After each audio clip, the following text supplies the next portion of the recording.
All right, let's jump right into today's explainer. We're unpacking a condition that is honestly just as scientifically fascinating as it is clinically heartbreaking, and that is Tay-Sachs disease. Whether you're a medical student, a healthcare professional, or just someone who really loves diving deep into medical science, you are in the right place. We're going to figure out exactly what happens at the microscopic level and then see how that completely translates to the clinic. So I want you to imagine a clinical scenario for a second. What if a baby is born seemingly perfectly healthy, right? They're developing normally for the first few months of their life. They're smiling, they're interacting, doing literally everything a newborn should do. But then, slowly, they just start losing those developmental milestones. Their muscle tone decreases, they begin having visual difficulties, and eventually they start developing seizures. It's an absolutely terrifying regression.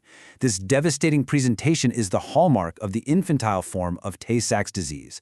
But we have to ask, what exactly is going on inside the body to cause such a sudden and catastrophic change? Here's our roadmap for today. We're going to define the clinical mystery, zoom right into the exact enzyme defect, track the progressive features, explore the genetics and risk factors, review diagnosis and management, and then wrap it all up with some high-yield clinical pearls. Let's get into it. Part 1. The clinical mystery.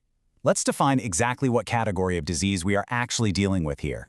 Tay-Sachs disease, which you'll often see abbreviated as TSD, or sometimes clinically referred to as GM2 gangliosidosis type 1, falls under a category known as a lysosomal storage disorder. Now think of the lysosomes in your cells as your microscopic waste management facilities. Their entire job is to take cellular debris, break it down using very specialized enzymes, and then recycle or dispose of it. But in a lysosomal storage disorder, a crucial enzyme is either entirely missing or it's highly defective. So the cellular trash just doesn't get broken down. Instead, it relentlessly builds up and accumulates inside the lysosome until it reaches incredibly toxic levels, which eventually destroys the cell. Moving to Part 2. The enzyme defect. Let's zoom a bit further into the lysosome itself and see exactly which molecular machine is broken. Okay, here is the step-by-step biological cascade of Tay-Sachs. Step 1 starts right at the genetic level.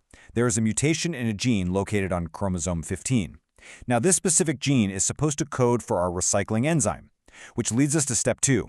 Because of that mutation, the body produces a defective version of, or just entirely lacks, an enzyme called beta-hexosaminidase A. We usually just call it Hex A for short.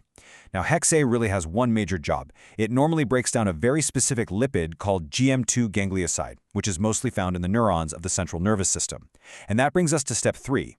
Without Hex A around to break it down, that GM2 ganglioside lipid accumulates massively inside the lysosomes of those neurons. And finally, Step 4. This toxic buildup causes the progressive degeneration and eventual death of the neurons in the central nervous system.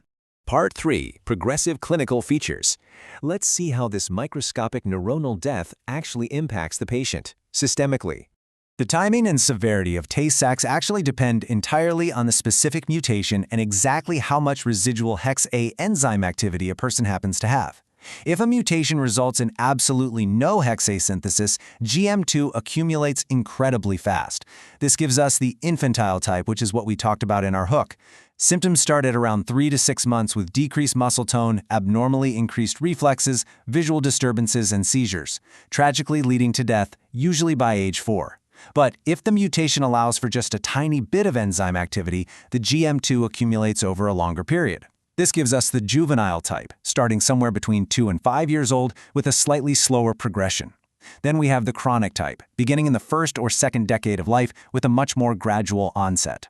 And fascinatingly, there's even a late onset form that might not show up until a patient's 20s or 30s.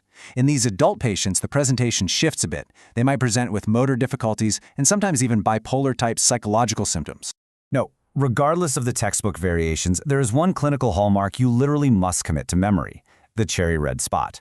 A lot of the time, it's actually an ophthalmologist who is the very first to suspect Tay-Sachs disease. When they look into the patient's eye and examine the macula, they're going to see a bright cherry red fovea surrounded by a noticeably pale retina.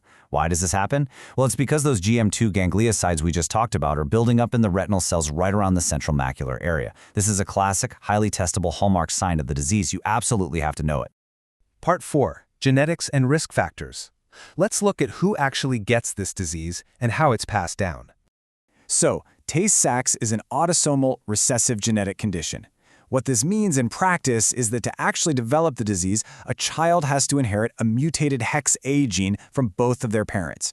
In this scenario, both parents are what we call heterozygous carriers, meaning they have one mutated gene, but they also have one normal gene. Because they have that one normal gene, they produce enough hex A enzyme to be completely asymptomatic themselves. They probably have no idea they even carry it. But when two carriers have a child, there's a 25% chance that child inherits the mutated gene from both parents, resulting in the homozygous condition, Tay-Sachs. And because it's an autosomal trait, it affects males and females equally. Because of this strict autosomal recessive inheritance pattern, Tay-Sachs tends to pop up much more frequently in isolated or historically close-knit populations. If a mutation is introduced into a community that generally marries within itself over many generations, the statistical chance of two carriers meeting becomes significantly higher. This is exactly what accounts for the predominant occurrence of Tay-Sachs in infants of Ashkenazi Jewish heritage. It's also found at much higher rates in certain French-Canadian communities, Amish communities, and Cajun populations. Knowing a patient's heritage is an absolute massive clue in the clinical workup for this condition. Part 5. Diagnosis and management. How do doctors actually confirm this disease and care for these families? So if a doctor sees that clinical regression and then spots the cherry red macula on the exam, how do they definitively confirm the diagnosis? Well, the primary method is directly testing for that broken enzyme. We can run hex A enzyme activity assays using a patient's serum, their leukocytes, which are their white blood cells, even their tears, or really any other body tissue. If the enzyme activity is severely reduced or totally absent, that's your diagnosis. Furthermore, we can use genetic testing and DNA sequencing of the actual hex A gene. And this isn't just used to confirm the diagnosis in an affected patient, it's vitally important for heterozygous carrier detection in those high-risk populations we just went over. The absolute hardest reality of this condition is the management. Currently, there is just no cure for Tay-Sachs disease or its variants. While enzyme replacement and gene therapy are thankfully highly active areas of medical research, today, treatment is entirely focused on supportive care to manage symptoms and maximize the patient's quality of life. And this requires a massive multidisciplinary team.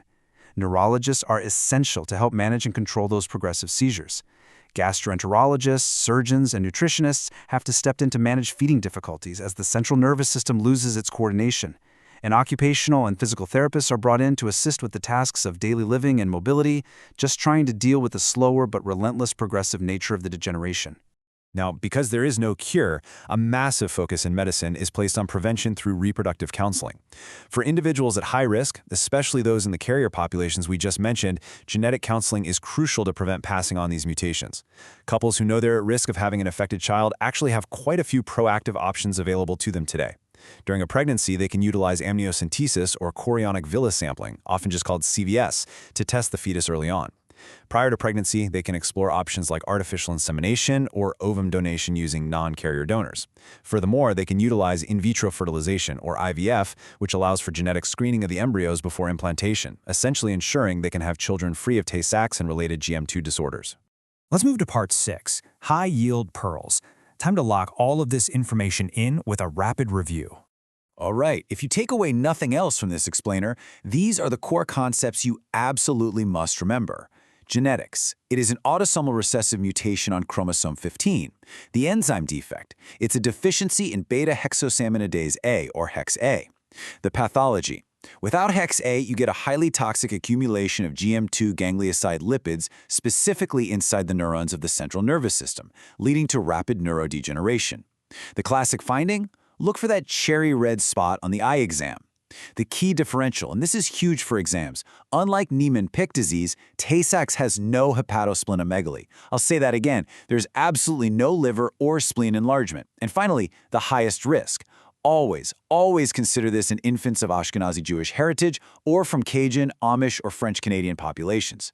Cementing these links between the micro-level enzyme defect and the macro-level patient symptoms is exactly how you master this topic. Understanding these complex biochemical pathways really helps us better grasp human biology and, honestly, highlights the vital need for continued medical research. Thank you so much for joining me today. Now I want to hear from you. Which complex lysosomal storage disorder should we break down next? Let me know. Keep learning, stay curious, and I'll see you in the next explainer.